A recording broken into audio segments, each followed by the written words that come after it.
Բարի երեկո, սիրելի հեռուստադիտողներ, մենք շարունակում ենք հետևել կարևորագույն իրադարձություններին, այսօր կզրուցենք Գարեգին առաջինի վերջին գավազանակիր եւ Գարեգին երկրորդի առաջին գավազանակիր Խորեն Վարդապետ Հովհաննիսյանի հետ, բարեկո հայր Խորեն, շնորհակալություն հրավերընթելու համար, ինչպիսին է այն ինչ իրականանում է դրա ընդհանուր ձեր գնահատականը։ Դժբախտաբար այսօր մեր երկրում տեղի է ունենում ցնցումներով լի դավաճանական գործողություններ, որոնք կառավարվում են մեր սրբություն սրբոց մայրաթոր Սուրբ Էջմիածնից։ Այսօրվա գահակալը ես բազմիցս ասել եմ, հիմա էլ հաստատում եմ, ռուսական հատուկ ծառայությունների գործակալ է, տրոյական ձի է մեր երկրում եւ այսօր նրա միջոցով հյուսիսային մեր հարևանները փորձում են ցնցումներ եւ հեղաշրջում իրականացնել մեր երկրում։ Ձեր ասածը լուրջ, այսպես ասած, մեղադրանք է, ինչպես կհիմնավորեք։ Ես մի քանի ամիս առաջ տարբեր հարթակներում հրապարակել եմ, որ 79 թվականին Գերմանիայից նրան իբրև գործակալ բացահայտել եւ արտաքսել են Մոսկվա ձեռնաշղթաներով եւ այսինքն հռչակել եմ, հայտարարել եմ, որ Կտրիչ Ներսիսյանը ինձ դատի տա եւ դատարանում գնանք, ես ապացուցեմ, որ իրեն արտաքսել են։ Ավելին ասեմ ձեզ, 2005 թվականին նա ուզում էր գնար Գերմանիա, առաջնորդի կողմից Գերմանիայի հայոց հրավեր ուներ եւ փափագեց, որ հանդիպի օրվա Անգելա Մերկելին, չանցլերին, եւ երբ նամակ գրեցին, որ այս մարդը Կտրիչ Ներսիսյան ուզում է ձեզ հանդիպել, Անգելա Մերկելը չլսված բան է, մերժեց նրա հանդիպումը, նամակները կան թե Գերմանիայում, թե Էջմիածնում։ Եվ երբ նրան տեղեկանքը տալիս են, թե ով է Կտրիչ Ներսիսյանը, տեղեկանքում Անգելան սա բացահայտեց հետաքննող գերմանացի լրագրող, եթե կարող է թող ինձ դատի տա, գնանք դատարան, ես իմ փաստարկները բերեմ ինքը իր։ Անգելա Մերկելը առհամարանքով մերժում է ընդունել։ Ու տեսնում է, որ գործակալ է եղել եւ ջիգոլո Գերմանիա եղած տարիներին, իբրև ուսանող է եղել ձևակերպած հայ հոգևորական։ Անգելա Մերկելը պատասխանում է, որ քեզ կընդունի իմ խորհրդականի քարտուղարը եւ շենքը ցույց կտա այսքանը։ Գարեգինը վախենում է Կտրիչը եւ չեղարկում է իր այցելությունը։ Գերմանիայի հայոց թեմը աշխարհում այսքան թեմեր ունի հայ առաքելական եկեղեցին հայաստանյաց։ Միակ թեմն է, որ 25 տարի կաթողիկոսի պաշտոնը զբաղեցնող անձը Կտրիչը երբեք չի այցելել Գերմանիայի 100,000-ից ավել հոտ, բանավոր հոտ ունեցող Գերմանիայի հայոց թեմին երբեք չի այցելել։ Վախենում է, որ Գերմանիայի իրավապահները իր տրցակները, դոսիեները ջրիերես բերեն։ Եվ 2005-ի Անգելա Մերկելի այդ մերժումից հետո վախը մեծացել է եւ երբեք նորից չի փոխել։ Դուք ունեք այդ նամակները, այդ փաստերը ունեք։ Եթե ինձ դատի տա, ես կտանեմ դատարան։ Հիմա այն ինչ որ տեղի ունենում, ըստ ձեզ ի՞նչ է տեղի ունենում։ Ըստ ինձ տեղի է ունենում հետեւյալը, ռուսները այլևս խնդիր են դրել, Մոսկվան իր արչեւ խնդիր է դրել, որ մեր ինքնիշխանությունը պիտի վերացնի, մեզ պիտի գուբերնիա դարձնի, նրա Հեյդար Ալիևի երկու պարտկոմները Սերժ Սարգսյանը եւ Ռոբերտ Քոչարյանը այսօր պաշտոնի վրա չեն, չնայած նրա, որ անսահման փողեր ունեն, լծակներ, լրատվամիջոցներ, բայց չեն կարողանում հեղաշրջում անել եւ իրենց դրածոյին բերել իշխանության։ Նրանց վերջին հույսը մնացել է այս երագլուխ հրեշից Կտրիչ Ներսիսյանը,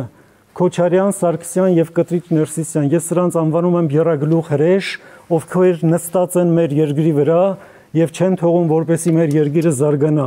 Ռոբերտ Քոչարյանը եւ Սերժ Սարգսյանը արդեն երկու անգամ ռազմապետական հեղաշրջում են արել եւ հեղել մեր արյունը հոկտեմբեր 27-ին եւ մարտի 1-ին եւ Կտրիչ Ներսիսյանը օրհնել է եւ հայաստանցու թափված արյունով օծել է նրանց։ Հիմա վերջին հույսը Մոսկվայի Լուբյանկա 2-ի մնացել է իրենց հին երիտասարդ ժամանակներից հավաքագրված Կտրիչ Ներսիսյանը եւ նրանց հույսը նա է, բայց մի տարի է ցնցումներ չի կարողանում եւ հիմա Սամվել Կարապետյանին ուղարկեցին իբրև օժանդակ ուժ, որպեսզի գա միավորվի եւ գործը գլուխ բերեն։ Դա որտեղից դուք գիտեք։ Դա ուղղակի ակնհայտ է։ Ռուբեն Վարդանյան 2 պրոյեկտն է։ Կարծում եք Սամվել Կարապետյանը, եթե լսեք նա ինչ է հասկանում քաղաքականությունից կամ աշխարհաքաղաքականությունից, հայերեն ոչ մի նախադասություն միջևերջ չի կարողանում վերջացնել մարդը, նրա ինչին է պետք միլիոնատեր, միլիարդատեր ռուսներ կային, ռուսաստանցիներ, ովքեր Ուկրաինայի պատերազմից հետո լքեցին երկիրը, որպեսզի իրենց անցավ գլուխը ցավի տակ չդնեն, բայց Եվրոպայում հանկարծ ինքնասպան եղան մի քանի հոգիներ, վստահ եմ գիտեք, պատուհանից ընկան եւ այլ ընտանիքի անդամներ, ով նրանց չի լսում, այս բախտին է արժանանում եւ ուղղակի Կտրիչ Ներսիսյանին հրահանգված է հեղաշրջում անել եւ 1 տարի առաջ նա սկսեց Կիրանցից Բագրատ Գալստանյանին, Բագրատ Սրբազանին հանձնարարեց, իբրև նրան սառեցրեց այդ խայտարակ վիճակը եւ սկսեց ցնցումները երկրում։ Եթե դուք հետևեք վերջին 4 տարվա Ռուսաստանի ԱԳՆ-ի հայտարարությունները Հայաստանի մասին եւ Սուրբ Էջմիածնի Գարեգինի գրասենյակի, Կտրիչի գրասենյակի հայտարարությունները, նրանք գրեթե նույնական են, նույնական։ Եթե Մարիա Զախարովան ես ուսումնասիրել եմ, հաճախ միայն թարգմանություն կա որոշ պարագրաֆների մեջ, երբ Մարիա Զախարովան Մոսկվա որևէ հայտարարություն է անում, սա մի կառույց է հորինել, որ իրենից առաջ ոչ մի կաթողիկոս չի արել այդպիսի բան, ասում է հայաստանյան առաջնորդներ եւ եպիսկոպոսներ։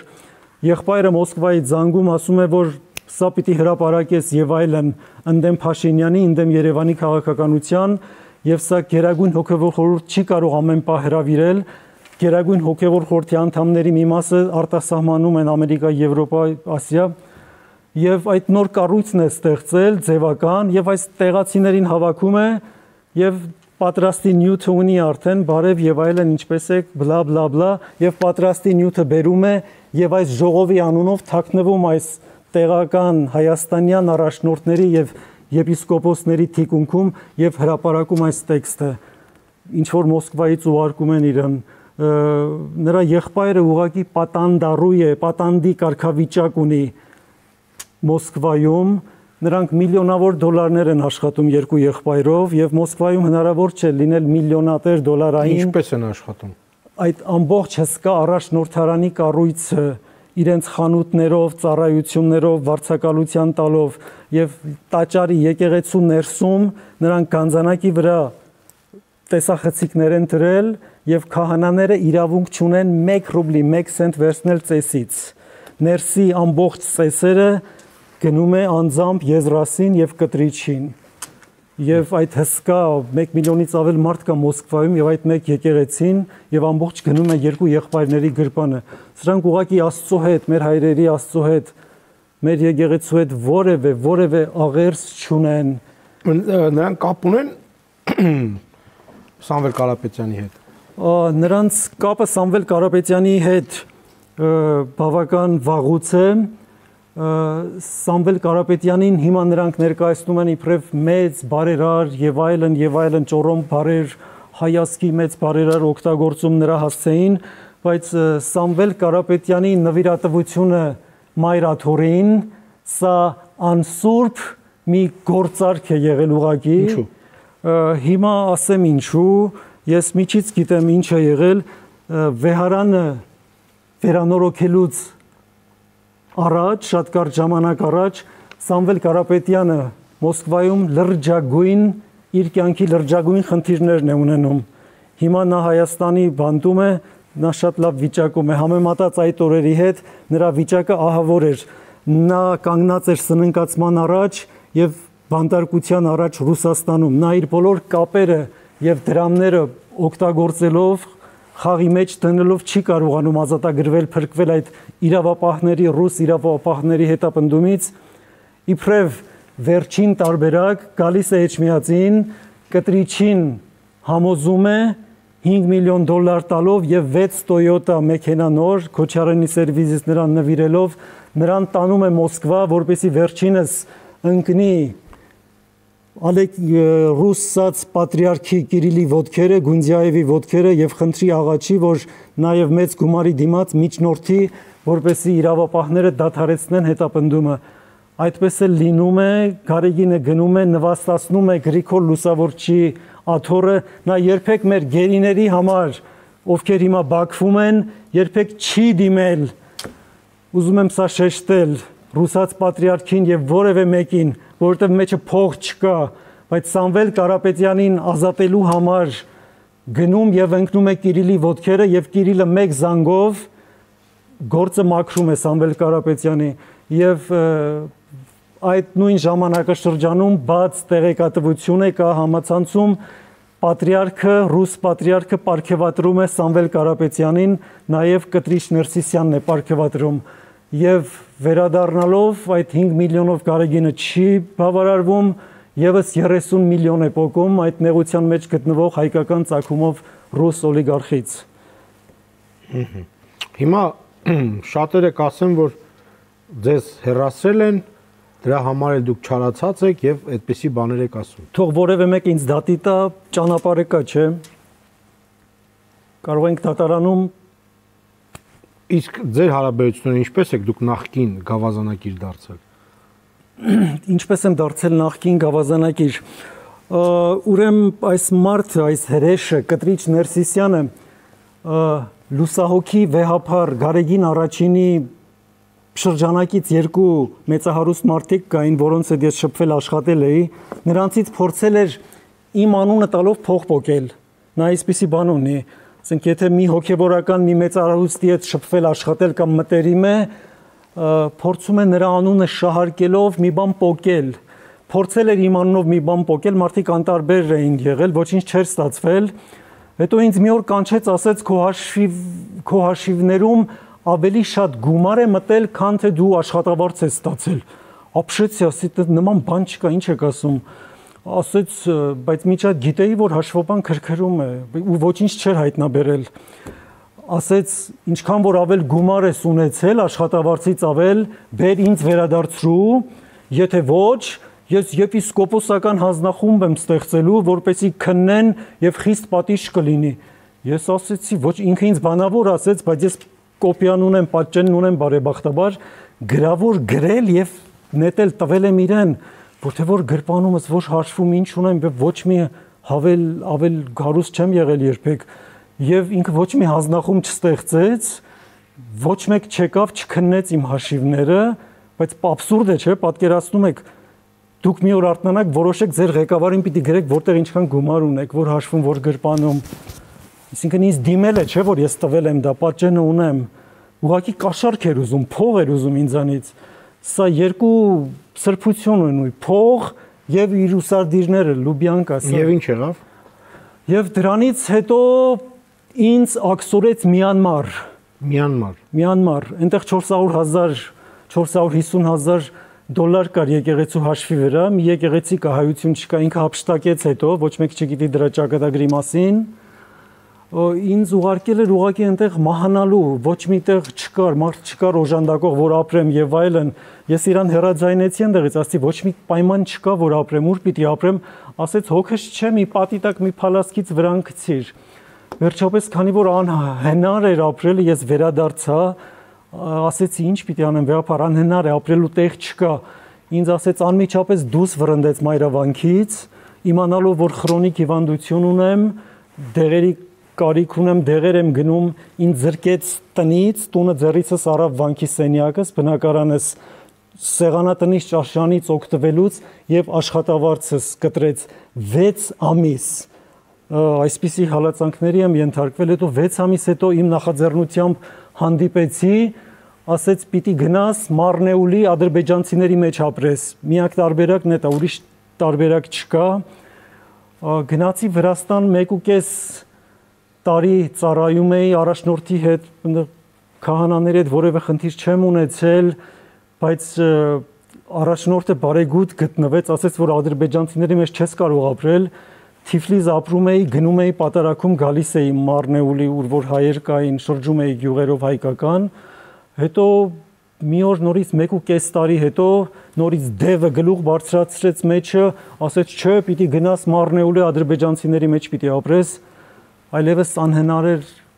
ես թողեցի ուղակի հեռացա հալածանքներին չդիմացա։ Հայր Խորեն, եթե դրա ասած այդ սարսափելի բաները ճիշտ են, ինչու եկեղեցում չկա որևէ ընդվզում։ Տպավորությունն է, որ բոլորը բոլորի հետ համաձայն են։ Եկեղեցում նա բոլորին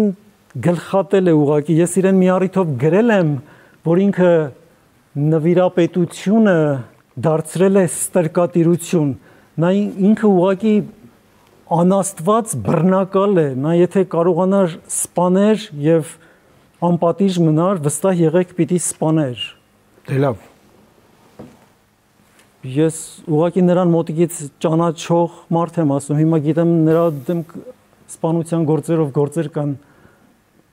հարուցված։ Ես նաև Գարեգին առաջինի մահաբեր հիվանդությունը, ես բավական երիտասարդ էի, լուսահոգի վեհապարի, երբ վրա հասավ, Գարեգին առաջինի անմիջական շրջապատի մարդիկ ասում էին, որ այս հրեշն է սպանել, ես այն ժամանակ չէի ընկալում, շատ երիտասարդ էի, բայց հիմա երբ հերվից ավելի խորաթափանց եւ քննությամբ նայում եմ այդ դեպքերին, շատ կասկածելի եւ խորհրդավոր պայմաններում Գարեգին առաջին լուսահոգի վեհապարը մահաբեր հիվանդություն ձեռք բերեց եւ մահացավ։ Դուք խոսում եք նաեւ երկու ժողովների մասին, մեկը Բագրատ Գալստյանի շարժման ժամանակ, մեկը Սամվել Կարապետյանի ժամանակ։ Ինչ է եղել։ 24 թվականի մայիսի 3-ին Կտրիչ Ներսիսյանը հավաքում է Հայաստանի բոլոր առաջնորդներին, եպիսկոպոսներին եւ ասում, որ Բագրատ Սրբազանը ուզում է Կիրանցից շարժում սկսել եւ երթով գալ Հայաստան, Երևան։ Բոլորը ներկաները ապշում են, մեծամասնությունը դեմ է արտահայտվում ի պատիվ եպիսկոպոսների։ Եվ խոսում եւ ասում լավ, շնորհակալություն, որ համաձայնվեցիք եւ 4 սրբազաններ ոտքի են կանգնում, ի պատիվ իրենց անունները հիմա չեմ կարող տալ, իրենց չեմ հարցրել, բայց 4 պետականասեր եկեղեցասեր սրբազաններ ասում են վեհապար ինչպես մենք հենց նոր մեծամասնությամբ ասացինք, որ դեմ ենք այս բանին, որ Բագրատ Սրբազանը քայլի եւ այդ շարժումը ղեկավարի, այսպես զվաղում լոլո է կարդում եւ փակում այդ ժողովը եւ սա ուղղակի ոտնահարել է մեր եկեղեցու, ընդհանրական եկեղեցու բոլոր կանոնները եւ սինոդականությունը քվեարկելու, եպիսկոպոսները քվեարկելու որևէ շանս չունեն, ինքը տեքստը բերում, պատրաստում, խոսում, հետո հրապարակում է, քանի որ բոլորը ծայրաստիճան կախված են իրանից, շատ խեղճացած են, ստորացած, նվաստացած, ըմբոստություն չկա, բայց հուսադրող է հատկապես, որ վերջերս, երբ Սամվել Կարապետյանին դատարան էին տարել, սա 22 եպիսկոպոսի շաբաթ առաջ, 10 օր առաջ երբ էր, կանչում է իր մոտ եւ ասում է, որ դուք ձեր ցանկությամբ ովքեր կուզեք գնացեք դատարան եւ դատարանի առաջ պաշտպանեք Սամվել Կարապետյանին։ Ի պատիվ մեծամասնության 22 եպիսկոպոսներից ընդամենը 3 իր բնակալեզ եպիսկոպոսներից ձեռք են բարձրացնում եւ հարազատ եղբայր Եզրասը 4-ով գնացին դատարան, տեսարանները կա YouTube-ում, համացանցում եւ սա կանոնական մեծ խախտում է, երբ այլ թեմի եպիսկոպոս գնում է մեկ այլ թեմ եւ այնտեղ գործունեություն է ծավալում։ Առաջին տիեզերական ժողովը Նիկիայի 325 թվականի, որի 1700-ամյակն է այս տարի, 15-րդ կանոնն ասում է, որ եպիսկոպոսը իրավունք չունի այլ թեմում գործունեություն ծավալի։ Բայց այդ կրոնական գործունեություն չի, նրանք ընդհանրապես գնացել էին աջակցություն հայտնելու։ Չէ, որևէ ոչ թե միայն կրոնական, այլ որևէ եւ ասում է 16-րդ կանոնը, եթե եպիսկոպոսը այդպիսի բան անի, նույնիսկ պետք է կարգալուծության հարց դրվի։ Եվ այս տարի նա Կտրիչը եւ իր եղբայրը այնքան կապ չունեն հոգեվորի եկեղեցու հետ։ Տիեզերական ժողովը Նիկիայի 325 թվականի ընդհանրական եկեղեցու, մեր եկեղեցու հիմնասյուներից մեկն է, այդ ժողովում հաստատվել է հավատո հանգանակը, հավադամքը մեր եկեղեցու եւ ամբողջ աշխարհում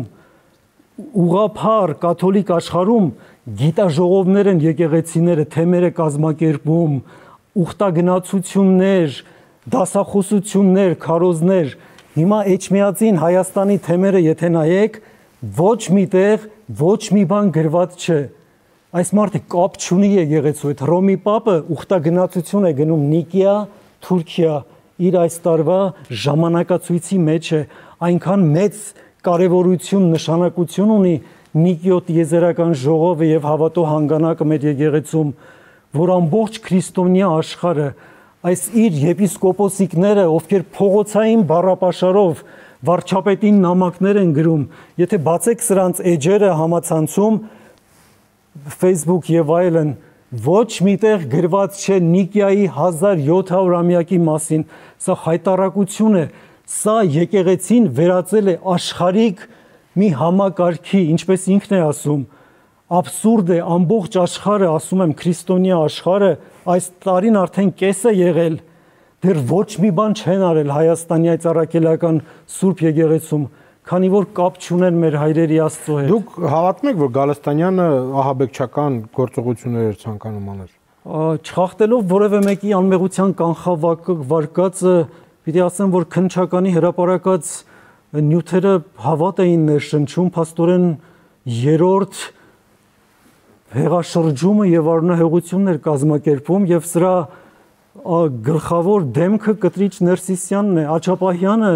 եւ Բագրատ Գալստյանյանը, նրանք միայն զինվորներ են, նրանք որ իրենց լեզուն շաղ են տալիս, խնդրում եմ մի խափնվեք եւ մեր ժողովուրդը ուզում եմ որ իմանա առանց կտրիչ Ներսիսյանի Գարեգինի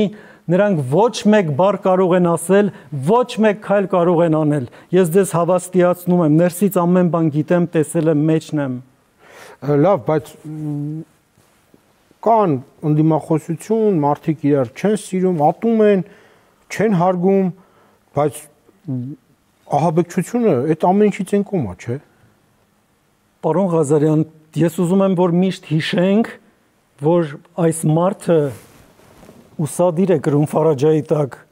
եւ նա հրաման է կատարում, նա հայր չէ, Աստծո ծառա չէ, սպասավոր չէ եկեղեցու, նա KGB-ի, KGB-ի գործակալ է երիտասարդ տարիքից հավաքագրված։ Հիմա ձեզ կասեմ, որ դուք մեր ազգային ինքնությունը, միասնությունը, մեր եկեղեցու դարավոր պատմությունը դնում եք հարվածի տակ։ Հիմա նոր օրինակը բերեցի, այս մարդը եկեղեցու հետ կապ չունի, վարչապետն ուզում է ազատագրել եկեղեցին ուղակի։ Նիկիոտ եզերական ժողովը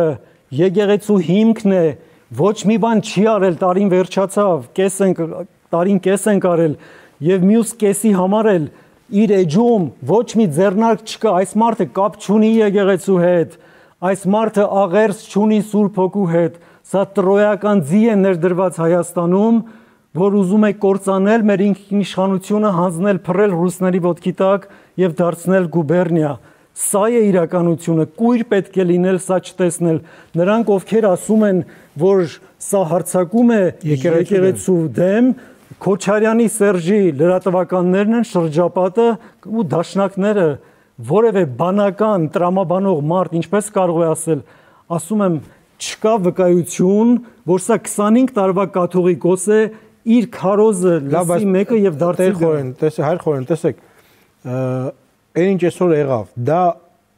ճիշտ բանի համար էր, բովանդակությամբ սխալ, ձևի մեջ դա չի հարվածում եկեղեցուն։ Եկեղեցուն հարվածում է, եկեղեցին այնպիսի դժնդակ հարվածի տակ է Գարեգինի կողմից, որ այսպիսի հարված վերջին անգամ եկեղեցուն հասցրել էր Ստալինը։ Եկեղեցին պիտի փրկենք, ազատագրենք, որբեսի եկեղեցին իր առաքելության մեջ սեր եւ երկնքի արքայություն եւ մեր ժողովրդին մխիթարություն բերի։ Այս մարդը երբ եք տեսել չքավոր, կարիքավոր, սքավոր հային մխիթարի, դրել մեռելոցներ է մցրել Սերժի հետ, մարդկանց պարտադրում են գերեզման գնալ տարին 5 անգամ։ Մեր եկեղեցում այսպիսի բան չի եղել, մարդ երբ մահանում է, հանգուցյալի 40-ից հետո սուքը վերանում է, այլևս սուք չկա։ Սրանք իր ենթակաները դեկտեմբեր 31-ին ավտոբուսներով մեր սքավոր, մեր խեղճ որդեկորուս մայրերին, հայրերին եռաբլուր են տանում, խրախուսում են։ Եղբայր, այս մարդկանց պետք է կյանք նվիրել, կյանք վերադարձնել, վերանորոգել սրանց կյանքը։ Ինչքան կարելի է գերեզման, սուքը 40-քով վերջանում է։ Սրա միտքը սա է միայն, որտեղ ինչ բռնի, ինքը ինչ ունենա, մի բան էլ ես անեմ, սենց ծայրահեղ աշխարհիկ եւ մեր եկեղեցու հետ աղերս չունեցող մեկն է։ Սեր, երկնքի արքայություն, չկա մեկ վկայություն, որ 25 տարի մեկը սրա քարոզը լսել եւ անհավատությունից հավատքի է եկել։ Չկա նման վկայություն։ Լուսահոգի Գարեգին կաթողիկոսը, ում արժե համակարգի կրողն եմ ես եւ ում հոգեզավակն եմ ինձ համարում, դժբախտաբար մեր ժողովուրդը նրան լավ չճանաչեց, ընդամենը 4 տարի կաթողիկոս եղավ, ամեն շաբաթ առավոտ իջնում էր եկեղեցի, ամեն օր ժամերգություն ունենք եւ ամեն շաբաթ առավոտ բոլորիս հետ աղոթում էր եւ կես ժամ քարոզում էր, բոլորս գետնին գորգերի վրա ժողովուրդ, ճեմարանականներ, հոգեվորականներ ունկնդրում էինք, ամեն 5 շաբթի երեկո վանքի բոլոր բնակիչներին հայրը, պապիկը ինչպես է սիրում իր զավակներին, հրավիրում էր պաղպաղակ ուտելու եւ բոլորի հետ ջերմորեն շփվում էր։ Այս մարդու հետ ով է նման բան տեսել։ Սկի այս մարդը իր կենսաբանական զավակներին անգամ հայրություն չի անում այս։ Դա ճիշտ է թե ոչ։ Ինչը։ Այդ կենսաբանական զավակի ինֆորմացիան։ Ես պնդում եմ, որ նա ունի զավակներ մեկից ավելի կանանց։ Ինչի հիման վրա է ձեր պնդումը։ Եթե ինքը հակաճառի, ես անունները կտամ, Հականե Հանվանե կասեմ, ես ճանաչում եմ։ Շնորհակալություն։